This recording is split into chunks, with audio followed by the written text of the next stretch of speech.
Hey guys, how's it going? Welcome back, and today we're going to check out Warbringers of Angrul. This is a sponsored video. I am sponsored by Advanced AI Studios. This is their game. It's indie developed, early access, and it's quite cool.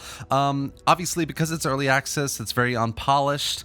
There's plenty of work still to be done, both on the campaign and the battle side of things. But if I were to summarize it, this is essentially a cross between Total War in a very basic kind of way on the campaign with Bannerlord in terms of kind of battle style, kind of mixed in with like ultimate epic battle simulator too a little bit. So it's kind of a mashup of the three, and it's quite interesting. It's a really good attempt at trying to touch on both on all three of these games, and I wanted to do this video to showcase, what you can expect if you check it out. So this is the campaign. This is the kind of campaign map that you're playing on. This is Angrul.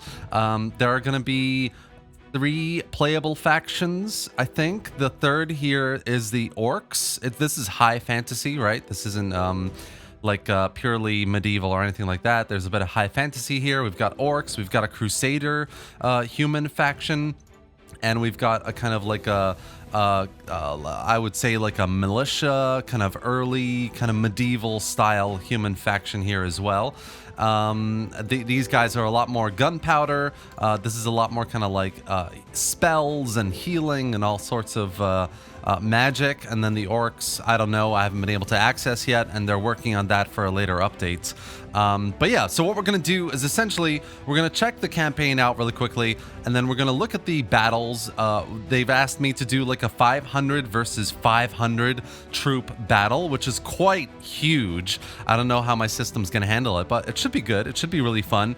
Quite a spectacle. And we're going to check out what this game is all about. So let's jump straight in with the human faction, the militia with gunpowder, etc. That's what we're going to start off with here.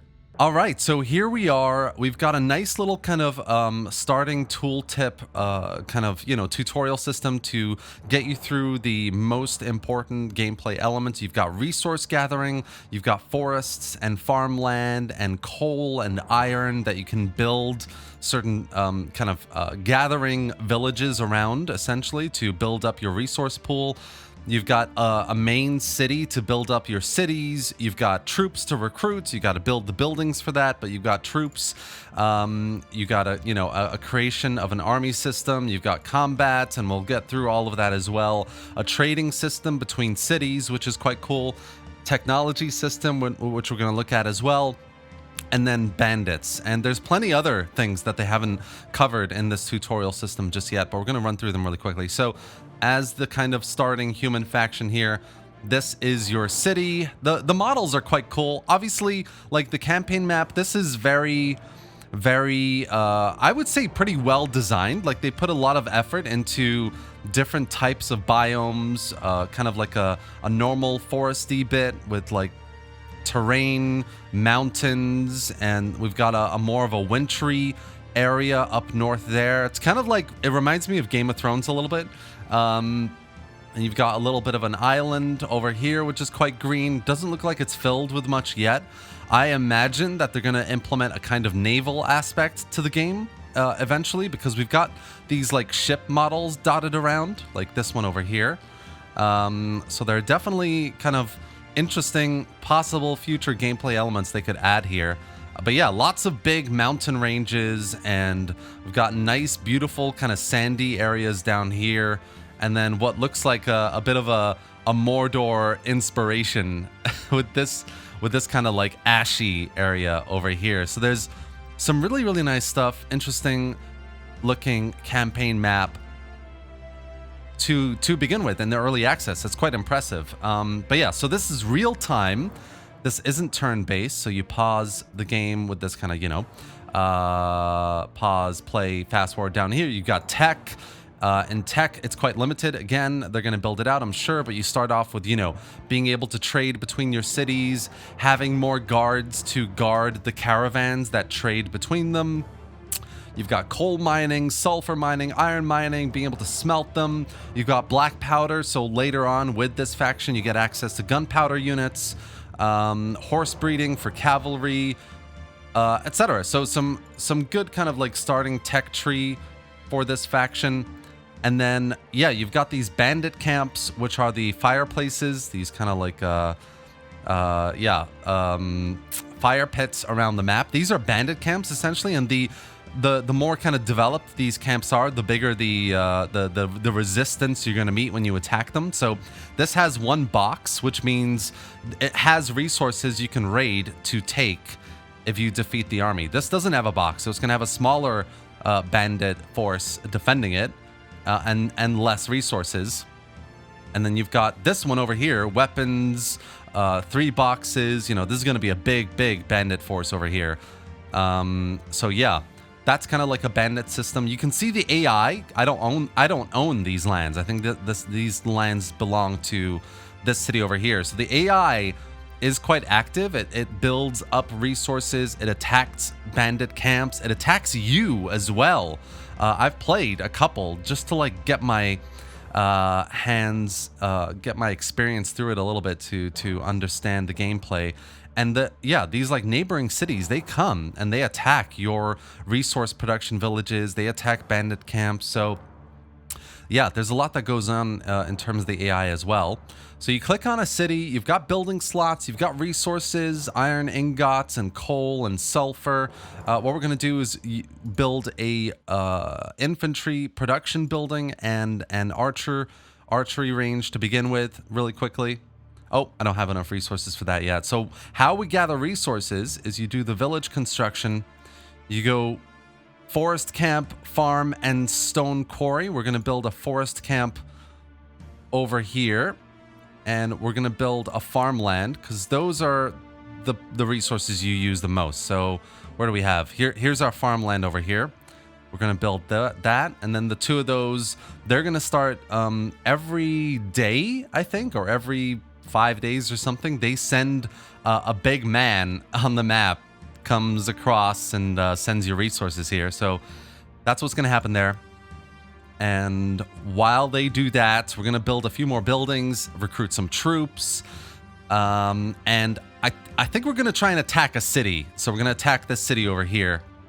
So let's fast forward a little bit. And as you're doing that, you've got population. Population grows every few days or every day by 1.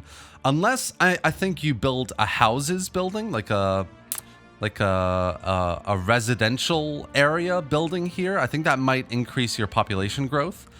You've got a base level of kind of city watch, which is your defenders of the city. I think they're the most basic infantry type as well. So if you go into like here, you see all your infantry types. We've got huscarls and thanes and heavy footmen, but we're going to start with the sword militia, the spear militia first to begin with.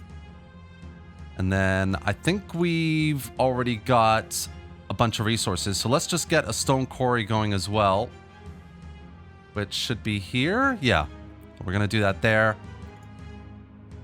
And then we're also going to just get another forestry camp. And these are limited, obviously, depending on how many kind of resources around you have available. We have a bunch as this faction, which is really good. So there's our guy moving across. I think I get the impression that bandit camps get like kind of people who trade between them as well. I might be wrong there, but I'm pretty sure that they do. And then let's just build quickly an archery camp as well. And let's start recruiting. So every, obviously, individual that you recruit costs a resource. This is 50 food and 10 wood. So we can afford about 19, I think, at the moment. Yeah. So let's just wait and even it out. We want to get to, like, if we want to attack the city, there's a big garrison in these cities, right? So, like, if we have 81... Oh, that went down. I wonder why. If we have 81 militia defending right now, we probably want something like 100 troops ready to go to attack this city over here. So that's what we're going to do. And yeah, I mean, I'll pause it just for a second, but there are a variety of things that I think can improve here. Obviously, we don't have borders between kingdoms. That would be nice to visualize. There's no diplomacy system as of yet, which would be really cool. Like if you can trade between foreign kingdoms, that would be quite nice. And maybe you've got like a nobility, like maybe a family that you can marry off princesses and get deals for ingots or specific types of troops, or a commander. Like if you want to recruit an army, you go in here and you can recruit different types of captains and commanders of your armies. Aaron Captain. Aaron Commander is basically a captain but more heavily armored. And then the Aaron Sharpshooter is a captain with a gun, essentially. So it's just kind of building up into different types of heavier troops in terms of who's going to captain your army. Right, we've got a decent number of resources now. So we're going to go in here and start recruiting lots of troops. Let's get like 40 going. And then, yeah, we're getting even more resources now, so we can even add a bit more to that. Should we do 20 more? Can we do 30? No, let's go with 20. So we're going to have 60 in total to begin with. And we're going to send... We might actually recruit all these people and go for a bandit camp first. But having a city obviously unlocks a lot more resource potential for you. So these guys have a stone quarry, you can see here, a forest, so a bit more wood, and a farmland. So that's going to basically double up how much resources you're producing, and you can trade resources between cities as well. So you can say, right, you've used up a lot of the population in your main city, and you've just conquered this one. You could get, like, each city comes with 500 population. You can get this one to send, like, 300 population over here, where you have your recruitment centers, and start recruiting an even bigger and more well-equipped army, right? And then go for the next city and go for bandit camps, etc. So it's quite a cool, interesting, intricate kind of campaign system we have here. But it can be developed a lot further, obviously. Right, so how are we doing here? Got more resources coming in. Loads of sword militia being produced. I think we've got our tech done with free trade, so let's go with coal mining. We want to go for iron mining and then iron smelting, because that will give us our higher tier units here, our Thanes and Huskarls. These guys are pretty good. I think having like 20 each of these will give us a decent amount of firepower for our battles against the other city. I saw, incidentally, that Pixelated Apollo covered this game last week, which is quite cool. So this is I mean, it's very early access. There's still a lot of work to be done, but it's gaining a bit of attention, which is nice. Definitely deserved. I mean, this is indie developed, early access. Like, they've done a lot of work here to create this world, and it's impressive. I mean, I have to say, for indie, I'm quite impressed by what they've done here so far, and I'm sure they're going to develop it further. There are a lot of interesting systems that they could do. I mean, a border system with like watchtowers, diplomacy system, a more intricate trading system that's a bit deeper, and then we're going to check out the battles in a second. Once we get this going, and we're gonna check out the much kind of bigger battles as well, which will be good too. The only problem I have at the moment is FPS. I think that there's a lot of work to be done to increase performance for the game. At the moment, I'm running at like 20, which isn't great, I would say. So it could be better. All right, let's have a look at some archers and longbowmen as well. These guys are quite cool for a battle. We can get about, it looks like, what, 600 divided by 5 is 12? So we can get 12 of those. And then we'll get a bit more once we have a bit more food. And then hopefully, yeah, we're going to get this tech done very quickly, and then we'll get some nicer units. Attack a city, show you guys how that works, and show you a bit of the battle maps as well, because it's quite cool. I mean, it looks, from what I've seen, there's about 2 types of battle maps, so it's not massively developed at the moment, but it's getting there. It's getting there. There's some nice stuff. Tech is going through, and what we're gonna do is we're gonna get like 2 smelters, 2 iron smelters to speed up the amount of iron that we're producing, obviously. That would be good. And what do we have? Right, not a lot of time to go. What I'm wary of is the AI, because the AI can very quickly come over and attack your resource production. And it's actually quite a lot of resources to build them up again, because it takes 50 population. We're already down to 200 out of 500, so it takes a lot of people to go build a village to gather resources. So you got to protect those with a second army, I feel. Anyway, the AI is very proactive about that, which is really nice. I mean, you don't often see an AI in a game like this, early access, you know, indie developed, be as aggressive as they are here. All right, so we have lots of resources. Iron smelting is almost done. What else can we build here? We probably want a forge. That will give us better troops down the line, so we can just get started on that. And then here we go. Iron smelter is almost done.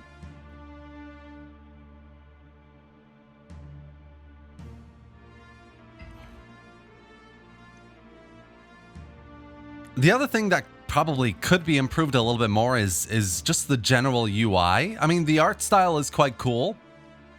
Don't get me wrong, but I think it can be a little bit more polished there as well.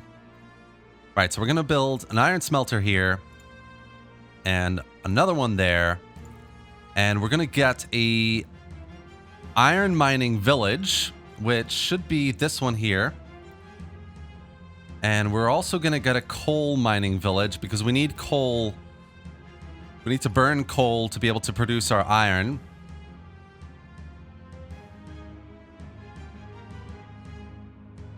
Nice. So they should start feeding coal and iron into the city. And then hopefully we can start producing our higher... You know what? We're just going to attack a bandit camp. That's what we're going to do. We won't attack the city just yet. I want to show you guys the battle system. So you key in the number of troops you have here. We're going to hire an Aaron captain. Oh, we're going to name him Termy. We're going to hire this captain. We're going to create the army with all our troops here. And then what we'll do is attack this guy over here with the box. I don't know, actually. Maybe, should we attack the guy with the box? Or maybe go for that one. That doesn't have a box at all, which is definitely less intimidating. I don't think I've attacked this one at all. Let's go for this lonely camp. See what the battles are like. Take out some bandits and get some resources.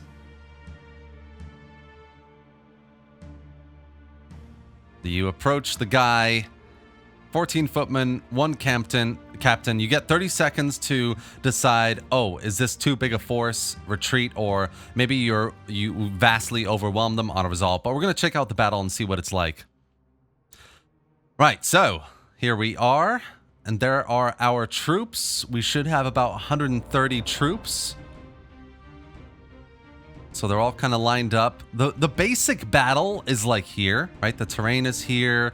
The troops are all here. You've got your model. Can't jump. I wish you could jump. That's the only thing. It kind of reminds me of like Skyrim. So we got our guys here.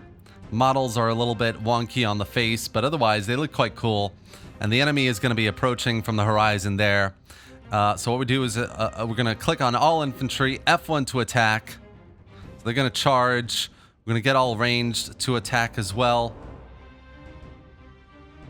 Here they come, the enemy.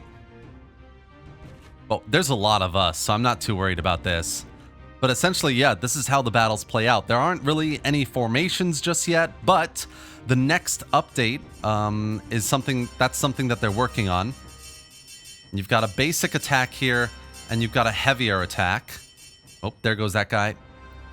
This is going to be very quick, I think.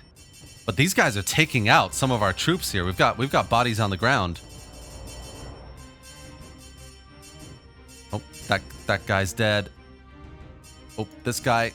Let's take him out, boys. Take him. There he goes. Victory. And the archers are firing in the distance. So yeah, that's how the battles kind of go. It's very basic. We lost 22 men. Look at that. It's quite basic. But it is quite fun as well. I mean, like, I would say there's plenty of improvements to be made. Formations, battle orders, the fighting style can be improved. Lots of different kind of, maybe captains can have a shield as well. It would be good to be able to defend yourself against enemy troops. There's also like no flanking ability. Like I wish you could order your troops to flank around the enemy and attack from the rear. Like that's how I would choose the archers to attack anyway, which would be nice. Right, so we've got our iron here. We've got coal coming in as well. So the city will be producing iron ingots, and then we can make better troops, and then we can attack this city. You get more resources. You trade between them. You've got caravans that you need to protect. Maybe this city starts attacking your resources here. You go after them, take this city out, and then just keep expanding. So that's essentially the game here. It's a bit like Total War on the campaign in terms of, you know, you're producing resources, you're mustering troops, you're building buildings, maybe you're specializing one city to be your recruitment center. All your populations come here. And another city is like your resource production. Maybe a different city is like your population production with lots of residential buildings and etc. So yeah, that's essentially the campaign in a nutshell. You take out bandit camps to get better resources and gold, especially with gold, you get better captains, and you expand until you conquer the entire map. It's the basics, I would say. The foundation is here. I'm not saying this is an amazing experience, right? There's still lots of work to be done, but it's quite cool. I mean, it's high fantasy. You know, high fantasy isn't something I play all the time, so it's quite interesting and unique and different. And the campaign side, at least, there's some decent gameplay elements here they've been able to incorporate, and it does make things interesting. And the AI is quite proactive. Haven't seen much of it here, but they are actually quite proactive with some decent big armies as well. So that's the campaign in a nutshell. Let's go over to the big battles. I want to show you guys a 500 versus 500. So that's what we're going to do next. All right, so here we are on the battle section. You've got various factions to choose from. Aaron or Crusade. You've got all these different types of troops per faction, obviously. Let's go with Crusade since we were just Aaron. And I wonder if the developers are Scottish, because Aaron is an island in Scotland, isn't it? The Isle of Arran? I think so. Right, so we're going to go with Crusade. We're going to do 500 v 500, and let's pick a commander. We're going to go with a Aaron Sniper. Oh, let's go with a Paladin, and we'll make... Yeah, I guess they pick their own captain. Cool. Let's go with... let's go with a Crusader. Here we go. Let's get like 200 of them. Let's get 100 Crusade Paladins. And maybe like 50 Inquisitors. Let's get 50 Mounted Templars. So that's 400. And let's get 50 Marksmen and 50 Priests. So that's 500 on our side, and we're going to pick out maybe 100 Huskarls, 100 Thanes, that's 200. We're going to go with 50 Heavy Footmen, maybe 50 Aaron Longbowmen. Oh, I want to check out what the Musketeers are like, so we'll go with some Musketeers on their side. Some Cavaliers as well, cavalry, 50, 100, 200, 300, 400, and then maybe we'll give them some cavalry as well. Oh no, we gave them cavalry, right. Let's give them a bit more. Let's give them some Lancers, and then maybe some militia. So 200, 300, 400, 500, right. Let's get started and see what this is like. I'm excited. All right, so here we are, and my FPS is all over the place. Oh, this is crazy. Oh my gosh. Oh my gosh, they're like charging super quickly as well. Oh wow. Okay, we've got spells coming down. Wow, look at this. Oh, I'm dead. I died. What? I think the spellcasters killed me. Wow.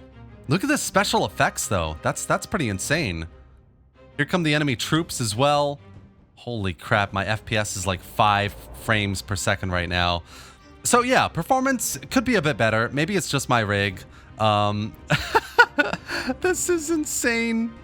And the enemy kind of like ranged troops in the distance there. I have no idea how any of our... Oh, we're winning. We're definitely winning. Look at all our guys charging forward right now. I think the spellcasters, these priests people, are very OP. Maybe I shouldn't have had 50 of them. But yeah, so that was insane. You die, you get a top-down view. We've got all of our troops charging into the enemy. And it looks like they're retreating. So you can retreat as an option as well. Order them to run out of the map, essentially. Our cavalry charging at these musketeers, it looks like. Oh my gosh, this is like gory. This is cringy FPS right here. And it looks like they're stuck around this tree.